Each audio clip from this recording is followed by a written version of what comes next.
Alright, my presentation is how we can reduce concussions not only in football, but in other high contact sports such as, hockey, rugby, among many others. Um, so, you know, since the turn of the 20th century, concussions have basically been, you know, the main talk when it comes to football, when it comes turned to like injuries and stuff like that. And this has become due to, CTE. And there's no cure for concussions or CTE other than for concussions at least. You can just wait one out, but CTE there is no known cure, and it can only be diagnosed once someone has passed. But a little bit of background on concussions.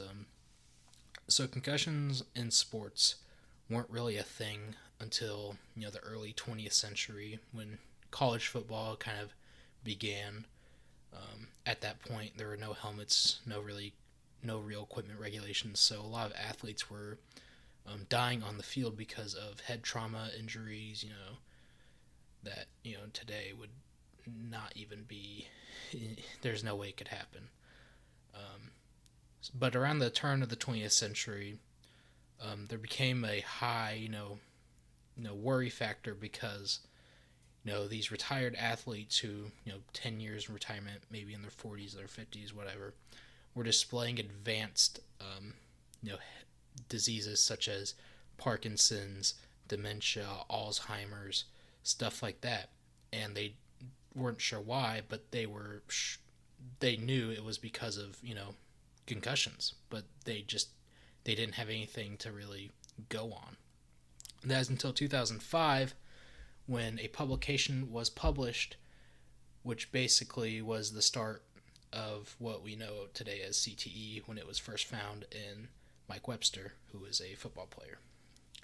Now, the NFL has done everything it can to kind of push it aside and say, hey, football doesn't cause CTE. It's just kind of something that comes, it's just something that happens, which isn't true. I think most people know that, but they have gone to some length to try and help it. One being the ATC spotters, which are used both in the NFL and NHL. Not I didn't find anything else where they're used besides those two. Obviously, it can be easy to implement them, but what they do is they look for any gross motor movements in athletes on the field and will immediately buzz down to an official, which will stop play and allow that athlete to get looked at. Um, I think they need a little more power, but no. The second is the fit guard, which is basically a mouth guard, which is fitted with an accelerometer, which can measure impact in an athlete.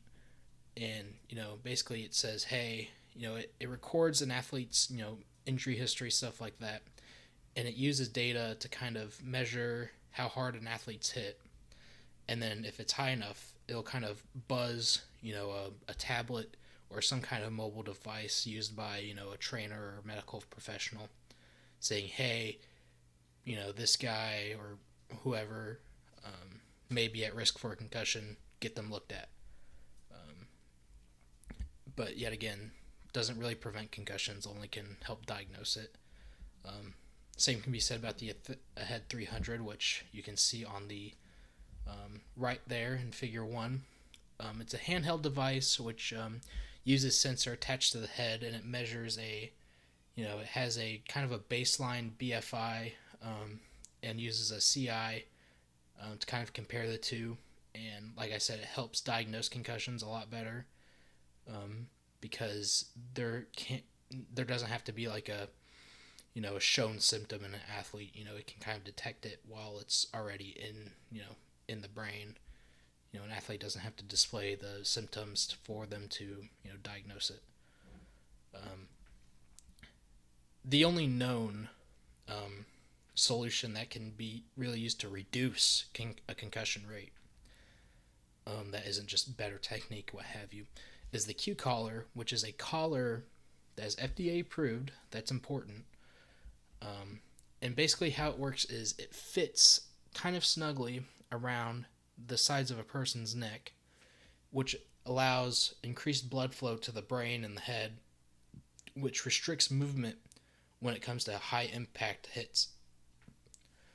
And it's been studied in more than 25 cases, and each and every one of them has shown that it helps when you have it on. And you know, as you can see in figure 2, kind of the difference between having one on, having and not having one. And kind of it reduces headaches, enhances focus as well because of the increased blood flow.